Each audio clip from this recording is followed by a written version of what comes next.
अस्सलाम वालेकुम नाज़रीन, मैं हूं शेख रहमत अली, आप देख रहे हैं क्राइम टुडे न्यूज़। नाजरीन, आज गांधी भवन में कांग्रेस के माइनॉरिटी लीडर्स की मीटिंग हुई, जिसमें तेलंगाना फॉर्मेशन डे जो मनाया जा रहा है, इसको लेकर कांग्रेस पार्टी अच्छे पैमाने पर बनाना चाह रही है, क्योंकि कांग्रेस पार्टी की बदौलत जो तेलंगाना अलहदा किया है, लेकिन के चंद्रशेखर राव तेलंगाना फॉर्मेशन डे बनाने के लिए और तेलंगाना अलहदा के लिए वो खुद को ही जिम्मेदार मानते हैं कि उनकी वजह से ही तेलंगाना अलग आया है। लेकिन कांग्रेस पार्टी अगर नहीं रहती या कांग्रेस पार्टी अगर नहीं देती तो फिर कभी भी तेलंगाना अलहदा नहीं होता। इसी बात को लेकर ये मीटिंग की गई और जो पुराने शहर के हालात है, जिस तरह से डेवलपमेंट रुके हुआ है, तरक्की रुकी हुई है, उसको भी लेकर ये डिस्कशन हुआ है। माइनॉरिटीज लोन को लेकर डिस्कशन हुआ है कि कैसे अवाम को बेवकूफ बनाया जा रहा है। ये तमाम मौजू पर बात हुई है। इस पर जनाब कांग्रेस के सीनियर लीडर मोहम्मद कलीमुद्दीन बाबा ने भी अपनी बात को रखा और उन्होंने भी ये सारे तफसीलात बताई।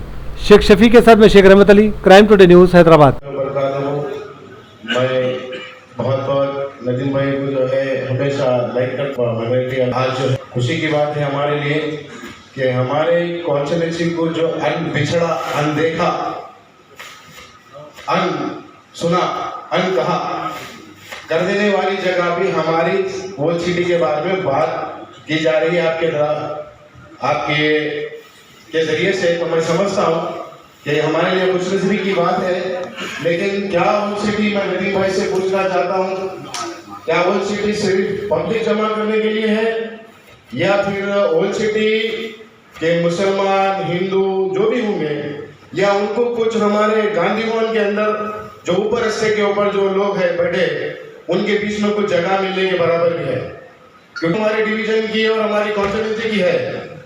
हम बड़ी मेहनत करें, हम 2018 में इलेक्शन लड़े और धूम धड़ाके से लड़े और ये बात बताए कि वो सिटी के अंदर कांग्रेस पार्टी का झंडा मुसलमान ही उठा सकते हैं, क्योंकि हमको पार्टी में मुसलमानों का रोल क्या है, और ये बात तो हम बताएं उनको। और पूरे हैदराबाद में ऐसी लड़ाई हुई 18 के अंदर, उससे ज्यादा 2024 में लड़ेंगे। लेकिन इसके लिए गांधी भवन को थोड़ा ओल्ड सिटी को अनदेखा नहीं करना पड़ेगा। गांधी भवन को पूरी तरीके से ओल्ड सिटी की तरफ आना पड़ेगा। गांधी भवन के पूरे लीडर्स को अंदर आना पड़ेगा, खुल के लड़ना पड़ेगा। मैं लास्ट टाइम ऐसी एक बात बोल रहा था, सीनियर लीडर थे, उनको अच्छी नहीं लगी बात। मैं बोला एक शख्स आपको जो है 7 परा वाला मुर्गा पूरे हिंदुस्तान में आपके ऊपर बांध दे रहा और एक पूरे हिंदुस्तान में आपसे खुली चेतावनी से लड़ रहा। क्या आपके पास इतना दम नहीं है या आपके पास इतना पावर नहीं है कि मुर्गे के परा उखाड़ देंगे 7 बोल के? हम तो कोशिश कर रहे हैं, हम तो लड़ेंगे, क्योंकि हमारी लड़ाई आइडियोलॉजी से है। हम चाहे वो सिटी के अंदर जो कम्युनल जहर लोगों के अंदर भरा गया, वो जहर की शक्ल से बाहर निकाले। तो मैं नदीम भाई से मैं एक ही रिक्वेस्ट करूंगा कि गांधी भवन के जो बड़े बड़े सीनियर लीडर्स हैं, उन लोगों से जरा आप अपील कर लो कि ये लड़ाई खाली पूरे मुल्क की एक तरफ है और उस सिटी की एक तरफ है। जो शख्स आपको पूरी पार्टी को पैरों तले कुचलने की बात करता है, उस पार्टी की हिमायत करने वाले हमारे पास बहुत है। हमारे पास उसकी हिमायत करने वाले बहुत है। तो उन लोगों को हिमायत करना बंद करो और जो लड़ने वाले हैं, जो उनके सामने मुकाबला करने वाले हैं, उनको पीछे खड़े रह के नदीम भाई जैसा आप बोले और वो सभी लीडरों को बोलो कि उनकी ताकत बने और उनकी हिम्मत बने। क्योंकि ओल्ड सिटी में खड़े रह के कांग्रेस का खंडवा डालना छोटा काम नहीं है, बच्चों का काम नहीं है, खेलने का काम नहीं है। वो मजाकिया थोड़े हैं, चुटकुले। गांधी भवन में आते हैं, फोटो खींचते, फिर बोलते थे घुमाई, उनको जाके देख के यहाँ की सारी मीटिंग की थोड़ी बहुत इंफॉर्मेशन देते। वो गांधी भवन के अंदर थोड़े लीडर्स आते, बड़े बड़े लीडर हैदराबाद के और डिवीजन के अंदर से आते निकल के अब समीर भाई प्रेसिडेंट है तो उन्होंने क्या है बोलते करेंगे। अल्लाह चाहा तो इंशाअल्लाह मैं ये वादा करता हूँ आपसे कि आप जो सोच रहे हो वो पूरा हो जाएगा। क्या आप जो सोच रहे हो वो पूरा हो जाएगा, ऐसा कोई कमजोर आदमी नहीं है नदीम भाई। अल्लाह चाहा तो हमारे ईसा भाई अगर खड़े की आवाज मार दी, हमारे निरंजन भाई अगर खड़े की आवाज मार दिए, वो सिटी के सीनियर कांग्रेस लीडर है, खड़े की आवाज मारी तो 1000 आदमी फुट के आ जाते थे। तो हमारे ईसा भाई अगर बोलते हैं भाई ये काम करना है तो आ जाते। तो हमारी थोड़ी प्रॉब्लम्स भी है, वो प्रॉब्लम्स के बारे में आपको हम रिक्वेस्ट करके ये बोलना चाह रहे हैं कि ये प्रोग्राम तो हम सक्सेस करेंगे। ये कांग्रेस पार्टी के साथ साथ एक चुनौती भरा आज के माहौल के अंदर ये प्रोग्राम है, इसको हम बराबर पूरा करेंगे। लेकिन आपसे जो है बहुत सारे मसूद की शिकायत आपके सामने रोना अकेला, क्योंकि बात जना शर्मा के बता मेरे के पीछे बोलते थे हम लोग मछली बाजार लगा के बैठे थे बड़े, और हमारे पूरे प्रेसिडेंट के ऊपर चिल्लाते तो बनाने में ये बात नहीं बोल देता, मेरा बोल के बोला आप बुरा मानने की बात नहीं, तो मुझसे अगर कोई गलती है तो माफी चाहता हूँ, लेकिन ये यहाँ के हाथ दिलता है। और हम बड़ी मेहनत करके क्या करते हैं, काउंसिल से एक माहौल बनाते के द्वारा, क्योंकि आदमी है आ जाता तो हमारा एक रूल सबसे ज्यादा महत्व, अगर कोई चीज को हमको कामयाबी की तरफ ले जाना है तो डिसिप्लिन मैं समझता हूँ कि बहुत ज्यादा जरूरी है। आप चाहे कारोबार को ले जाओ, चाहे आप पॉलिटिक्स को ले जाओ, या किसी चीज को डिसिप्लिन होना चाहिए। अगर डिसिप्लिन नहीं रहेगा तो हम कामयाब नहीं हो पाएंगे। बात की बात है, प्रोग्राम तो कामयाब होते, प्रोग्राम को छोड़ो, अब क्या कर सकते हैं जैसा है, तो उस माहौल को बनाने की जरूरत है। 2 तारीख को बना लेते भाई, नहीं थोड़े 1500 मैं लाता हूँ, 1500 उन्होंने लाते, 1-2-400 उन्होंने लाते, हमारे भाई लोग लाते, सभी लाते। ओलचीटी को गांधी भवन कौन भरा? आज तक की तारीख में अगर गांधी भवन भरता तो ओलचीटी के लोगों से भरता, और दूसरे लोगों से नहीं भरता, कोई डिस्ट्रिक्ट वालों से नहीं भरता। डिस्ट्रिक्ट वाले कारण लेना पड़ता, बोले क्या करते, 10 कार 5 कार लेके आते।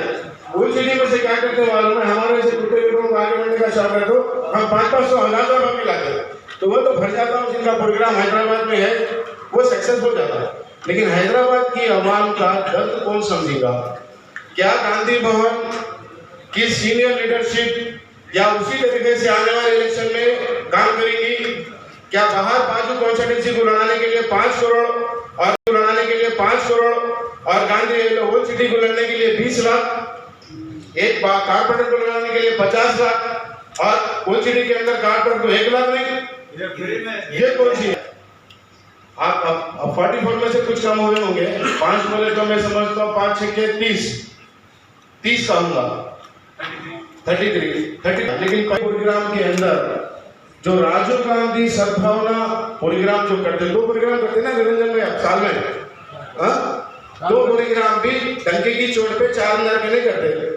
क्या कांग्रेस के पूरे लीडर ओलचीटी को सपोर्ट करते?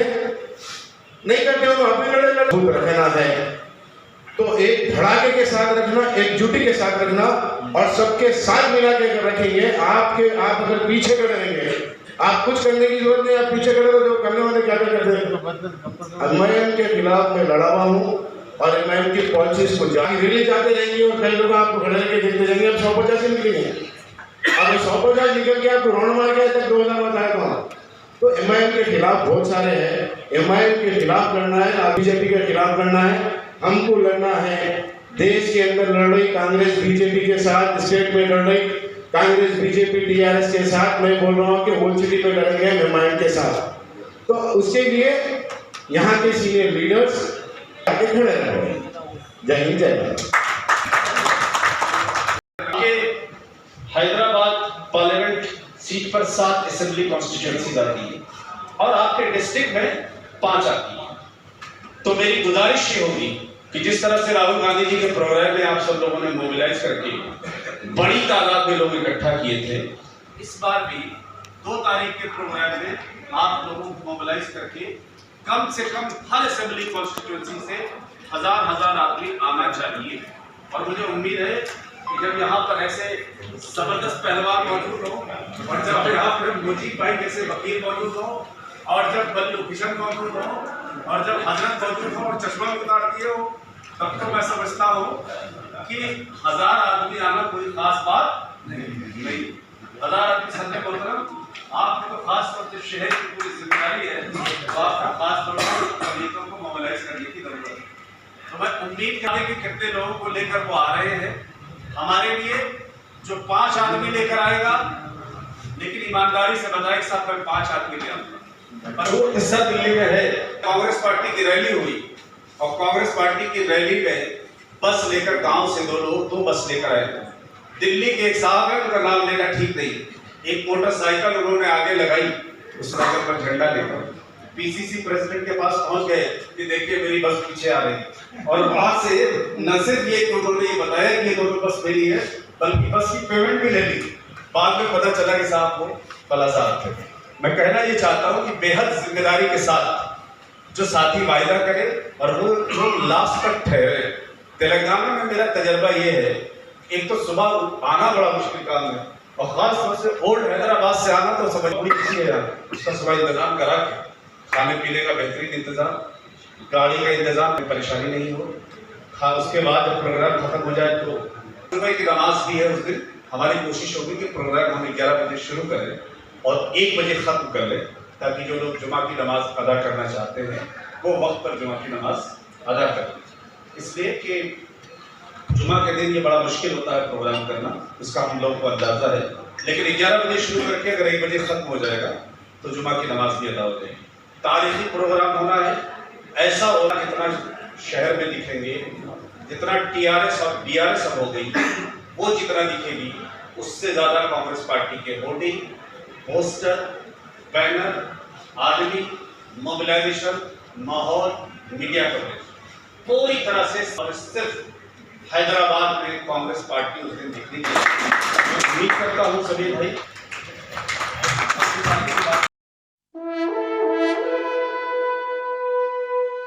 अल्हम्दुलिल्लाह। अपने मुक़द्दस नाम की तरह हर दुल्हा दुल्हन की हयात नौ के आगाज का बावखार नाम HKGN फर्नीचर्स। जी हाँ, HKGN फर्नीचर्स NRIs कारनशीन फैमिलीज के लिए दीदाजेब, शानदार, शाहकार, मजबूत और पायदार, दिलकश और दिलनशी शादी के फर्नीचर का सबसे बड़ा शोरूम अब Shastripuram king colony main road के पुरसुकून माहौल में। पसंद फरमाइए आपकी शहजादी के लिए खूबसूरत जहेज का मुकम्मल फर्नीचर सिर्फ 29,999 रुपए में। जी हाँ, 29,999 रुपीज। जी हाँ, फख्रे हिंदुस्तान सदर मोहतरम बैरिस्टर असदुद्दीन अवैसी साहब के मकान के बिल्कुल करीब आपका अपना HKGN फर्नीचर्स। 9618650827